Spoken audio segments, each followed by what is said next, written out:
Okay? Um, there are two ways of looking at the past 12 months, and you can lie about it as much as faux news anchors and the Republican media pundits do every night. Or you can tell the truth about it as ABC's Jonathan Karl does in his new powerful book called Betrayal, the Final Act of the Trump Show, which is a book I'm planning on reading when I can find it.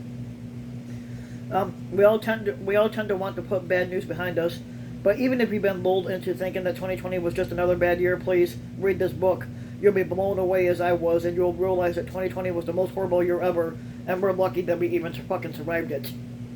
Read Betrayal. You'll be reminded of the many ways that Donald Trump did, in fact, betray his country, what a disaster he was, and what a danger he still is. And you'll be stunned by how close we came to losing our democracy and still are. And you'll be struck over by how lucky we are to have Trump out of office, and off of Twitter, but also over what challenges we still face as long as Trump and his rabid sycophantic followers continue to undermine our Constitution. We all lived through it, but Jonathan Karl had a big advantage over the rest of us. He experienced 2020 from the front row of the White House briefing room, with direct access to all the top people in the Trump administration, starting with the orange shit stain himself. And from that perspective, and through his Pulitzer Prize-worthy reporting, Karl will convince you things were even worse than you thought, and Trump was more evil than we thought. The people around him even more cowardly than we can think of. Trump is not the only villain in the piece. Karl documents how Trump systematically got rid of anybody who dared disagree with him, and surrounded himself with a robotic band of yes men and yes women, and chief among them Chief of Staff Mark Meadows, who brought into every nutty conspiracy that Trump launched himself onto, even going so far as to order acting Attorney General Jeff Rosen to investigate rumors that two men in an Italian prison had rigged entire elections for Joe Biden, and Rosen refused because there was no evidence of it. Karl also takes particular aim, and rightfully so, at the White House Press Secretary Kayleigh McEnema, she's the least credible and most dishonest person ever to hold that particular office. It was McEnema who convinced Trump that because of COVID-19, the worst public health crisis this country ever faced, he was bound to get reelected. And why? Because now he would not have to talk about healthcare anymore. Only Trump could have followed or believed that stupid logic. Of course, the nuttiest of all were the band of lunatics that Trump himself appointed to lead his desperate campaign to overturn the November 3rd election. Rudy Giuliani, the nutcase Linwood, and Michael Flynn and Sidney Powell, who herself cooked up the theory that votes were counted in Germany by machines that were built in Venezuela with money from China, Cuba, and George Soros. Also, she had no proof of that. As Karl reports, there were a few good guys in the Trump orbit, notably. First, one of them was the Chief of Staff John Kelly, who suggested invoking the 25th Amendment.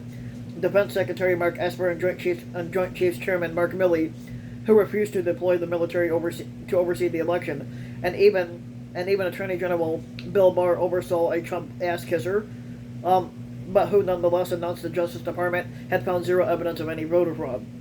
Believe it or not, chief among the good guys, former Vice Squatter Mike Pence, who resisted the enormous pressure from January 6 on. He basically resisted Mike Pence resisted enormous pressure from Trump to not accept the Electoral College results. But yet, on January 6, Pence for the first time publicly broke away from Trump, thereby saving the Republic, and Trump will never forgive him for it. In an interview with Karl at Mar-a-Lago, Trump basically admitted, telling Pence, "You can either be a fake patriot or you can be a pussy," and he defended those terrorists at the Capitol on January 6th and chanted, "Hang Mike Pence." After all, Trump told Karl it's common sense. No, it wasn't. Betrayal is an important book, not only because it's such a gripping account of the last fateful year, including stuff we've never heard before, but because it marks a significant turning point in American journalism.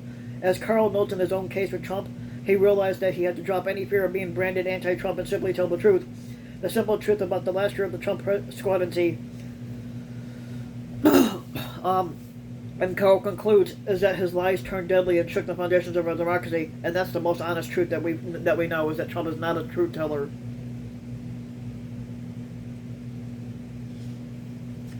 So if you like the video, give the video a like and subscribe to my channel, RBW King, and also hit the notification bell so that you may know if I have a new video comes out, and thanks for listening.